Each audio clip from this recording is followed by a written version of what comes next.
Amreli fire control room ખાતે telephonic માહિતી મળી હતી કે અમરેલી શહેરના મધ્યમાં આવેલા જૂના માર્કેટિંગ યાર્ડના મુખ્ય ગેટ પાસે જીએસપીસીની પાઇપલાઇનમાંથી ગેસ લીકેજ થવાની ઘટના બની છે, જેને પગલે આગ લાગી હતી। આ ગંભીર બનાવની જાણ થતાં જ ફાયર એન્ડ ઇમરજન્સી સર્વિસ તાત્કાલિક ચેતન બન્યું હતું।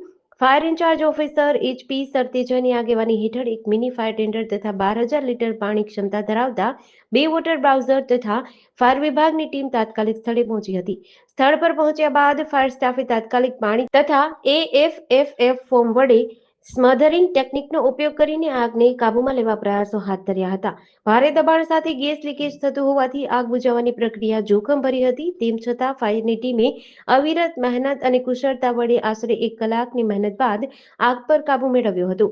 ઘટનામાં કોઈ જાનહાનિના સમાચાર નથી। સમયસરની કાર્યવાહી અને તાત્કાલિક પ્રતિસાદના કારણે મોટી દુર્ઘટના ટળી હતી અને સ્મૂથરિંગ મેથડથી આ સંપૂર્ણ આગ પર કાબૂ મેળવવાનો પ્રયત્ન કર્યો અને આગ ઓલવાઈ ગઈ છે।